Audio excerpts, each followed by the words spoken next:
Hey y'all, welcome back to my channel. This video is actually inspired by a question that one of you guys asked me on Instagram, and that was basically what was the difference and what made it, quote, stick this time when it comes to my weight loss and my health journey. And I kind of briefly touched base on some mindset shifts that I've had over the past year and a half.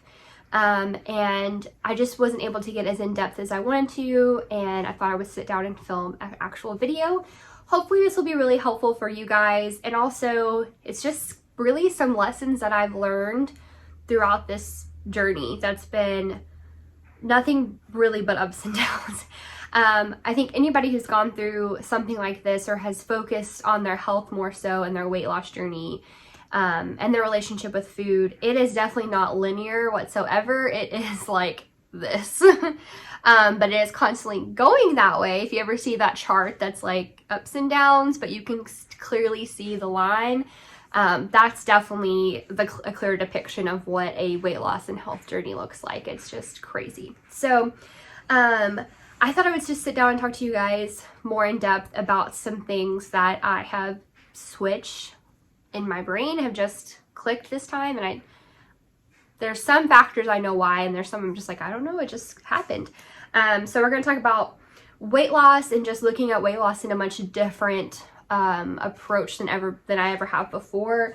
My relationship with food and healing my relationship with food, and then also my outlook on working out and how that's changed. So hopefully this will be helpful for someone out there. If you like this type of video, give it a thumbs up. I never ask for those, but if you wouldn't mind, it is helpful on my YouTube channel. Okay, so as far as my relationship with just the outlook of weight loss in general, I would say my number one change for that has been I am not fixated on a number on the scale. So when I first started my journey, I started with Weight Watchers.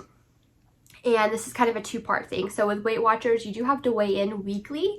So that kind of pushes that mental concept of, I want to see a loss on the scale every week.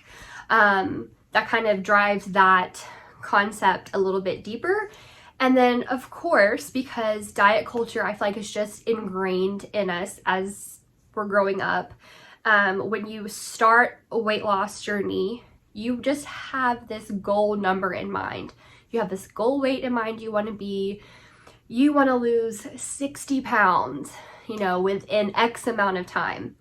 And when I did start my weight loss journey, I did want to do it in a healthy manner. I didn't obviously want to do any sort of like fad diet or any sort of, like crash diet. I wanted it to be something that I lost, but I never went into it as a lifetime, like thinking about it from the get-go as this is going to be a lifetime change for me.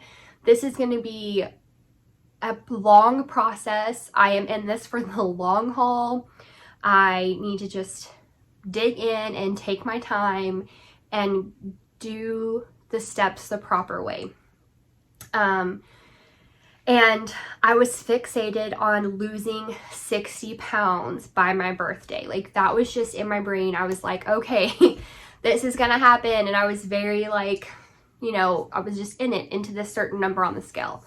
July of 2020, I had lost about 45 pounds at that point, and the scale just completely stalled.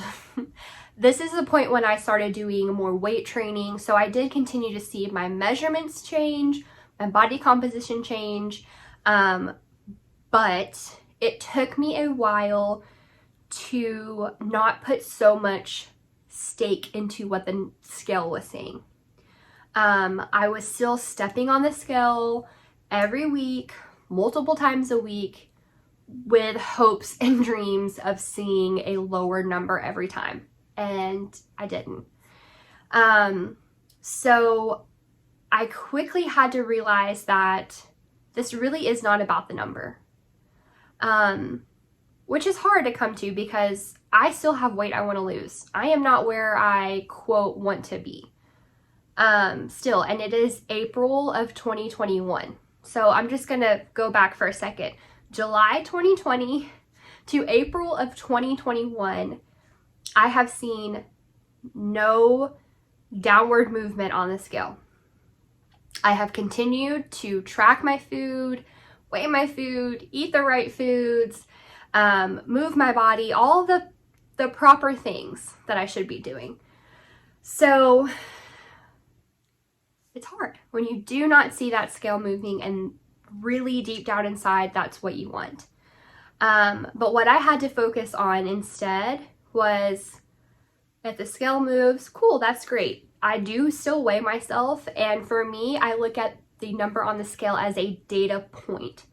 I think it's great to see what my body does on certain days or certain weeks, but I don't put so much stake into that number on the scale. I focus on other things like non-scale victories.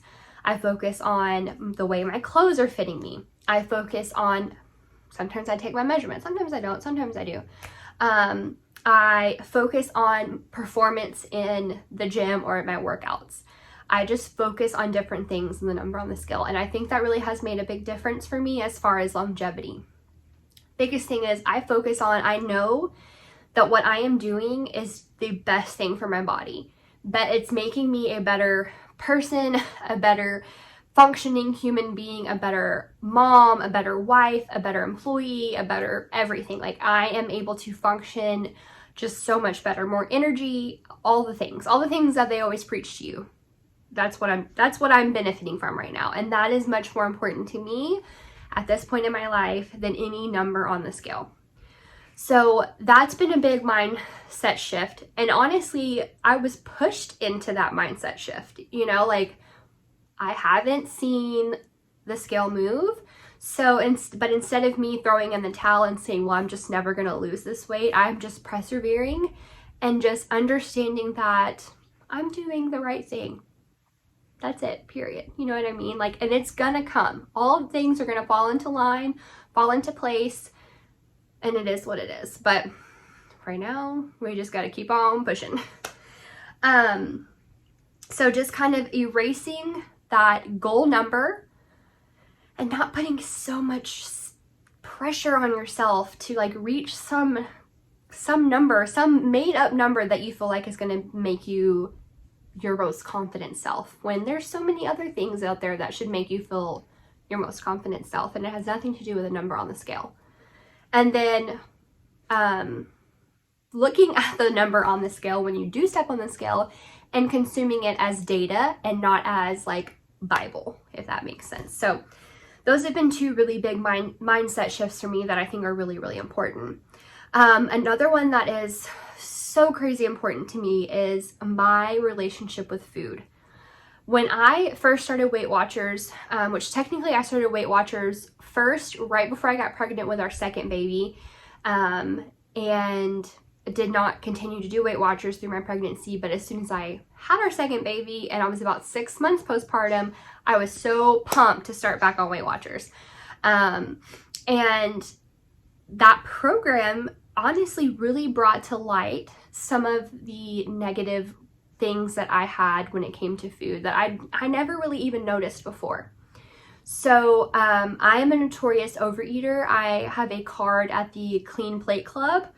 I will eat everything on my plate, even if I'm like overly full. I will like just stuff myself.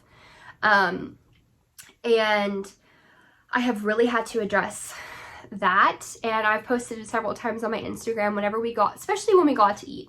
I'm not a big like second plate person or empty my plate, whatever, at home. But for some reason in my mind, it's like, I can never get this again. So I'm just going to eat everything and I'm going to be miserable when I leave out of here. And like, why? And I can eat that again if I wanted to eat it again, you know? So it's like, why would I overstuff myself? So paying attention to those satiated cues has been really, really a big factor for me just in general. Also, the labeling of good and bad foods, I've been really trying to not do that. And if I truly have a craving for something, I will eat it, I will make it fit into my day, I will track it, and I will move on. And I don't have any necessarily guilt around any certain particular type of food. So for example, I once a week will go get the boys donuts on the way to the Sitters. And about once a month, I usually will, as we're driving, think, you know, a blueberry donut just sounds so good right now. And I will have a blueberry donut, I will track it, I will make it fit in my day, and I enjoy that blueberry donut. And another win for me is she'll usually slip in 2 blueberry donuts into my bag because I don't know, I feel like this is like a local donut shop type of thing that just give you more than you ask for, especially if you're a regular. And I will never eat that second blueberry donut. And it's not because I'm like, I can't have it. It's just because like, I'm good. I enjoyed my blueberry donut. That kind of like got that craving out of the way. It was really yummy. It was really good. I'm good. Like I'll have something else that's more filling and more nutritious. That kind of brings me to my next point, is looking at foods more as, this is kind of the same thing on the good and bad, but just looking at foods as more as that isn't as nutritious or filling, and this is way more nutritious and way more filling. So I would rather have, you know, something high in protein, you know, really healthy, really good for me, that's going to keep me full longer than a handful of cookies and in 5 minutes I'm going to be hungry again. And just kind of weighing those things out. And I'll eat this, let's just say chicken salad, for example. I'll have this chicken salad right now, and this afternoon, if I still want those cookies, I'll have the cookies, you know? So just kind of looking at it as a whole balanced day, and no good or bad foods, and just I want to consume more nutrient dense foods and more filling foods for my day than junk, basically, you know. Or I guess I shouldn't say junk because that's kind of that bad label, but see, and that's, this is 30 years of ingrained in your head of these type of things, you know. So it's just constant work. There are times where I feel like, will I ever get to the point where I just have a normal relationship with food, or will I always have to, in the back of my mind, worry about food, worry about the food I'm consuming, you know, not over consuming all the time? And so it's a work in progress. I am not there yet, obviously, but I definitely am addressing my issues with my relationship with food. My last thing is when it comes to working out, and this really happened very, very early on in my weight loss journey. This is really one of the biggest things that switched in my brain. I started working out consistently in January of 2020, and pretty much right off the bat, it just clicked in my brain that was time to put back into me, especially as a mom and a mom of 2 and a working mom. I am like pouring buckets of myself out to everyone, but I very rarely will I take a second and put back into myself. And working out for me has become that time for me to just clear my head, clear my mind, decompress, put all of this negativity that you just carry around throughout the day and put it into a workout. And obviously there are workouts that aren't the greatest, but you know, most of the time working out has just been truly a saving grace. When you really notice all of the benefits that you've heard your entire life about working out, when you start really noticing those in your life, you know, in your life personally, and you consistently start working out, and it just clicked for me, and it was like, wow, why haven't I worked out more? And also, you know, challenge yourself. Like, I'm not a super competitive person, so I don't think I would be like, you know, do a challenge with others, whatever. But like when I'm in the garage and I'm working out and I notice my progress that I've made from day 1 to, you know, week 12 of a program, and I can do that just a little bit smoother, whatever movement, a little bit smoother, a little bit better, a little bit longer, a little bit, you know, it's just like that progress feels so good. And it's like, I did that. I put that work in for me. you know, nobody else but for me, and that feels really, really good. So working out truly has become my me time. It has become my hobby. It is what I want to do when I have free time. And a lot of times I have to prioritize that free time, because what is free time when you're a mom? But just making working out a priority for me has been so helpful. It's such a decompressor. And I preach it all the time on Instagram, but you guys, it's just so much fun. And I saw this thing on Instagram. It was like, it changes when you go from working out for a weight loss goal to working out for performance, if that makes sense. So when I go to the gym, I am like, how heavy can I lift today? How many sprints can I do on the treadmill today? How many, you know, whatever. I'm not paying attention to how many calories did I burn, or is this going to help me lose 1 more pound this month? No, I don't think about that. I am thinking about becoming, this is really like way out there, right? But becoming a stronger athlete. Like, I look at some of these people on Instagram or on YouTube or whatever, and I'm like, she's an athlete. She is strong. She is powerful. Like, I want to be like that. Like, I want to be as strong as she is, you know? And that's the other thing, is I want to be stronger. I don't really necessarily want to be my thinnest or my skinniest. I just want to be stronger. So I think those are just really those big takeaways.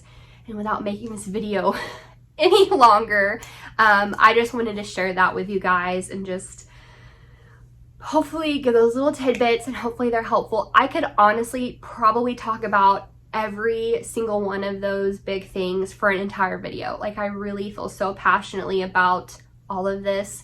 But in a condensed version, not as condensed as an Instagram story, but still pretty condensed, that is how these big mindset shifts have happened for me, or what they are, and why I truly feel like this has changed from a lifestyle and not just like a 6-month diet, you know. And I really do, I'm putting in all this work. I wanted this off for the rest of my life, because I know the benefits of consistently keeping weight off and being active can do for me as a human being. So yeah, hope this was helpful. If you have any questions, or I wasn't clear on something, please just leave a comment down below and I'll answer them. Hopefully this wasn't too glazed over, but I definitely wanted to just hit some big ones. And yeah, so I'll see you guys in my next video. Don't forget to subscribe. Yeah, that's it. Bye.